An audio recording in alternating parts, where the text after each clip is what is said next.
Bismillahirrahmanirrahim. Assalamualaikum warahmatullahi wabarakatuh.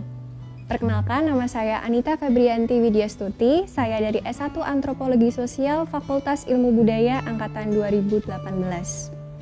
Saya berasal dari Desa Ambarawa di Kabupaten Semarang, Provinsi Jawa Tengah. Saya berasal dari keluarga yang berbeda agama. Bapak saya dari suku Jawa, beragama Katolik, dan ibu saya dari suku Bugis, beragama Islam. Keduanya dipertemukan dalam suatu pernikahan yang berbeda agama, dan kami tinggal di lingkungan juga yang mayoritas beragama Katolik. Masyarakat di sana mungkin terlihat biasa-biasa saja, tapi secara intern di sana terjadi diskriminasi, persekusi, dan permasalahan rumah tangga lainnya. Pada tanggal 12 April 2021, saya melangsungkan ikrar keislaman saya di Masjid Undip Tembalang. Di sana, sebelumnya saya meminta bantuan oleh Karisma FIB untuk mewadahi saya, mensaranai saya agar saya bisa melangsungkan ikrar saya. Pada malam pertama puasa, akhirnya saya bisa melangsungkan keislaman saya di depan Ustadz Yasir dan disaksikan oleh para mahasiswa yang sedang menyelesaikan sholat taraweh, untuk kemudian saya menceritakan pengalaman-pengalaman saya selama saya berjuang bisa masuk Islam. Dan ini kisah saya. Awal saya mengenal Islam itu dari saya masih kecil, yaitu sekitar saya duduk di bangku TK anak-anak ya. Jadi waktu itu teman-teman lingkungan saya itu memang kebanyakan orang Katolik, cuman banyak anak-anak juga yang ikut TPA. Dan pada pertama kalinya juga saya meminta bapak saya untuk mengantarkan saya ke TPA.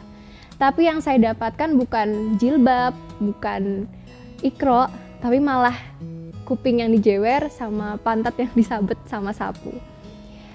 Dan saya bingung kenapa saya disabet, saya dipukul, padahal saya minta belajar agama. Saya kira ya anak-anak kecil kan taunya agama sama semua.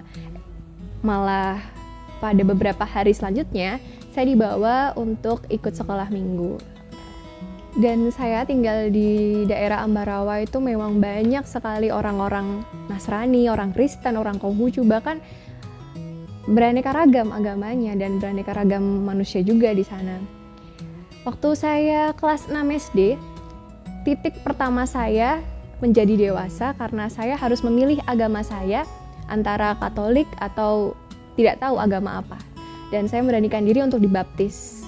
Saya kenal Islam karena saya suka dengan ceramah salah satu ustadz yang ada di Trans TV dengan nama Islam itu Indah. Tapi anehnya ketika orang mau dibaptis, saya kan baptis dewasa ya. Ketika itu kan harusnya belajar 1 tahun, 3 bulan, seperti itu. Harusnya belajar tentang agama Katolik. Mungkin saya salah server, jadi saya malah belajar tentang Islam. Dan pada waktu saya ke gereja, saya sudah menyampaikan kepada orang itu bahwa saya masuk Katolik, cuman saya belajarnya tentang Islam. Dan orang itu malah tetap melanjutkan pembaptisan saya. Dan sewaktu saya SD dan SMP, itu memang saya kan sekolah yayasan Katolik. Dan memang kental dengan Katolik saya, dan itu bagi saya sebagai formalitas saja. Saya tidak mendalami Katolik dan saya hanya bagaimana caranya saya bisa sembahyang, saya punya Tuhan, seperti itu. Waktu SMA, saya mungkin baru pertama kalinya saya sekolah di SMA negeri. Saya sekolah di SMA negeri dan saya bertemu banyak perempuan, banyak laki-laki yang menggunakan, kalau untuk perempuan ya menggunakan jilbab, mereka sholat, dan sholatnya tuh kayak 5 waktu gitu loh. Bagi saya tuh aneh, kok doa sampai sebanyak itu buat apa gitu kan.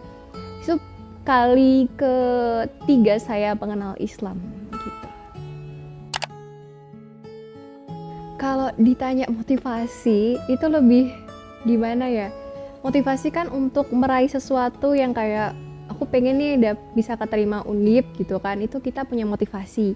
Tapi kalau untuk beragama sepertinya bukan motivasi Mbak, tapi lebih kayak Allah kasih saya petunjuk, Allah kasih saya hidayah biar saya bisa masuk Islam begitu. Setelah masuk Islam pengen jadi istri ustadz. Soalnya gini Mbak, ya maklum ya Mbak, anak-anak zaman sekarang kan nontonnya TikTok gitu-gitu kan.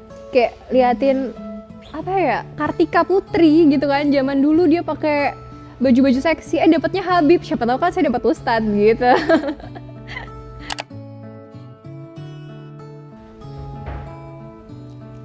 Apa ya Mbak, kalau ditanya tentang tantangan masuk Islam itu, aduh Mbak, rumit banget. Ada persekusi, diskriminasi, keluarga, udah pokoknya kompleks banget. Pokoknya kalau waktu sebelum saya masuk Islam, perjuangan saya bisa megang agama Islam, megang keyakinan yang saya yakini sekarang, bisa pakai jilbab, bisa pakai gamis, itu kalau dibilang ya, orang tua saya sampai nggak ngakuin saya anaknya. Tetangga-tetangga saya nih ya pada bilang, mending anak saya jadi pelacur timbang masuk Islam, kayak gitu. Terus dia bilang gini, udah jual aja anaknya, anak durhaka itu, gak bisa doain orang tua. Aduh, banyak banget. Sampai kuping saya tuh panas, bahkan kayak, ya Tuhan kenapa sih salah saya, cuman saya meyakini agama saya gitu. Jadi gini Mbak, setelah saya memilih agama Katolik waktu kelas 6 SD, bayangin anak kelas 6 SD suruh milih agama, gak tahu apa-apa kan. SMA juga, saya cuma lihat teman-teman saya sholat kok kayaknya adem ya. Soalnya gini Mbak, kalau di gereja kan cowok cewek barengan ya, safnya penduduknya kan barengan. Kalau di Islam kan ya pisah kan. Jadi waktu saya dendam sama teman saya, musuhan sama teman saya lihat teman saya di sebelah saya gitu kan. Kayak apa ya Mbak? Lagi doa sama kita, berdoa sama Tuhan, tapi temennya kayak nggak mau salaman, kayak benci-bencian. Beda kalau di Islam tuh kayak walaupun kita musuhan, waktunya kita Assalamualaikum, salam, Assalamualaikum, salam gitu kan. Jadi bener-bener misahin antara aku benci sama kamu sama waktu sholat, kayak pisah gitu loh. Bener-bener waktu doa ya kita jadi saudara. Entah mau di luar jadi musuh, entah bagaimana ya udah itu di luar, bukan di dalam tempat ibadat. Dan jujur ya Mbak, ketika saya mau masuk Islam itu tantangan terberat saya adalah tetangga. Menurut tetangga tuh pedes banget Mbak, serius. Kayak gimana ya? Dikit-dikit itu dikomentar, dikit-dikit komentarin, salah dikomentarin, bener dikomentarin. Bahkan yang paling saya sakit hati ya Mbak, lebih baik anak saya hamil di luar nikah nih ketimbang anak Pak Darso gitu, bapak saya kan. Malah pindah agama, itu pasti udah masuk ke ISIS, udah jadi nggak bener, apalagi pakai jilbab seperti itu gitu kan. Biasanya orang pakai jilbab kan cuma diselembangin. Saya kan suka fasmina yang muter-muter gitu Mbak. Nah, dia kayak ngomong gitu. Apalagi pakai gamis Mbak. Di rumah saya pakai gamis, dikatain Mbak, coba apa salahnya gitu kan. Terus alhamdulillah ya Mbak, perjuangan saya masuk Islam itu sampai 2017 itu bener-bener, kalau boleh saya bilang ya, puncak hidup saya yang pendewasaan diri saya. 2017 umur saya 17 tahun, saya gagal masuk Undip. Terus saya harus kerja banting tulang cari duit itu susah. Bener-bener susah, harus ketemu sama orang macem-macem. Dan di sana juga saya harus meyakinkan diri saya tentang kebimbangan keyakinan yang saya peluk. Saya mau masuk Katolik apa Islam, karena waktu itu mantan pacar saya itu Islam. Dan saya mikir kayak, apa ini ya jadi alasan saya biar bisa masuk Islam ya. Akhirnya saya itu memutuskan keyakinan saya itu bulan Februari tahun 2018. Itu pertama kalinya saya masuk Islam dengan jalur mungkin seadanya ya, kalau dibilang ya, bisa ikrar bisa ngucapin asyhadu alla itu dengan bantuan mantan pacar saya gitu. Karena 2017 saya itu benar-benar mikir, gimana ya posisi saya kan lektor, pembaca Alkitab, dilihat banyak orang, dan umatnya orang Katolik itu kan bukan cuma 10-20 kayak orang sholat di masjid kan ratusan gitu loh. Muka saya mau ditaruh mana gitu loh. 20 November itu terakhir kalinya saya bertugas menjadi seorang pembaca Alkitab di Gua Maria Karep, Ambarawa. Di sana saya baca Alkitab terakhir saya, kemudian selama 3 bulan saya jadi ateis, saya nggak punya Tuhan, saya bingung, saya harus berdoa kepada siapa. Februari saya mutusin buat itu, dan sholat pertama saya lakuin pada bulan Mei 2018 menjelang SBM. Dan tobat kali ya Mbak ya, mungkin saya belajar gimana cara sholat, saya pengen nyembah Tuhan, ini berdoa gimana caranya, karena saya nggak tahu, nggak ada satupun orang yang ngajarin saya buat sholat, buat berdoa. Baru 2018 masuk ke bulan pengumuman itu kan bulan Juli ya Mbak kalau nggak salah. Itu saya takut kan Mbak, namanya saya gap year pengen masuk Undip gitu. Saya bilang gini, ya Allah kamu tuh ada apa enggak sih? Aku tuh nggak yakin kalau kamu tuh ada. Kalau kamu tuh ada buktiin dong, kasih lihat gitu loh kuasamu. Aku tuh pengen masuk Undip, pengen kuliah gitu kan, ngomong gitu waktu itu. Dan alhamdulillah saya mungkin ketampar sampai sekarang. Itu dosa yang paling besar yang saya lakukan itu adalah menganggap keberadaan Tuhan itu tidak ada. Itu yang sampai saya bikin nangis waktu itu ya, sampai sekarang saya berdosa banget ngomong Tuhan itu ada apa enggak gitu. Dan istilahnya kan menantang Tuhan kayak gitu. Saya menantang Tuhan, tapi alhamdulillahnya Tuhan mengabulkan. Berarti Tuhan tuh bener-bener ada dan dia selalu menaungi saya gitu.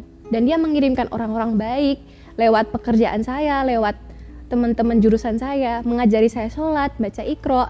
Dan akhirnya 2021 kemarin saya baru bisa melaksanakan ikrar saya di Maskam, begitu.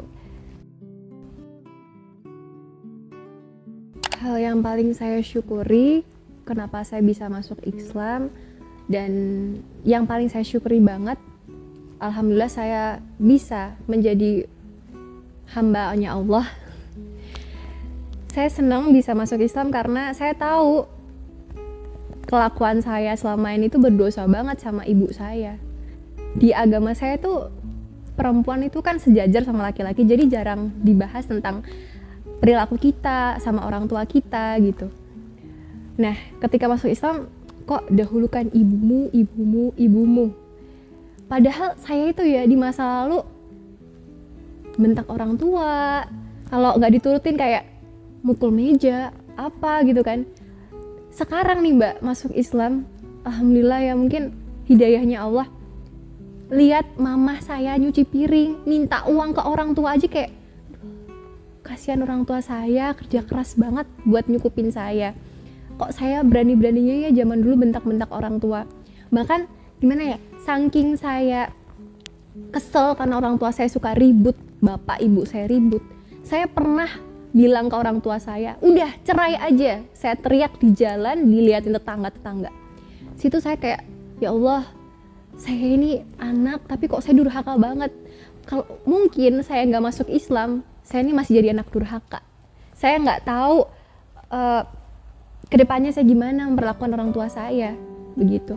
Itu yang paling bener-bener yang saya syukuri. Yang kedua, dengan saya, walaupun ya Mbak, walaupun iman saya naik turun, sering mungkin foto kayak pakai jilbab ini jelek, sekali lah buka gitu, pakai lagi gitu.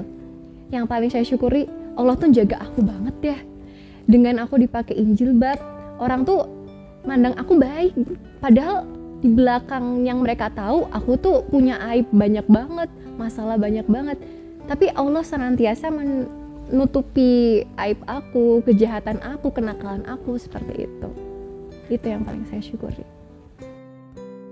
Menjadi seorang mu'alaf itu pilihan yang besar karena dia nggak cuma di dunia tapi juga pertanggungjawaban di akhirat. Jadi mu'alaf itu susah karena kita harus melawan diri kita, ngelawan orang tua kita, ngelawan masyarakat dan dunia. Karena istilahnya apa ya, aku versus dunia gitu kan. Lihat orang mu'alaf itu bisa dibilang perjalanan mereka susah. Semoga bagi mu'alaf yang di luar sana tetap tegar, karena hidup itu bukan cuman masalah aja, hidup itu pasti ada bahagianya, dan Allah pasti ngasih kalian kebahagiaan yang kalian gak bakal duga-duga sebelumnya, seperti itu. Kemudian untuk teman-teman yang sedang berhijrah, sedang mendekatkan diri sama Allah, diperkaya lagi, jangan mau kalah sama yang baru belajar, terus tetap semangat, gak boleh tuh namanya putus asa. Kalau jatuh, dipupuk lagi, dibangun lagi imannya, karena memang manusia itu kan imannya pasang surut, jadi ya wajar itu, suatu kewajaran bagi kita.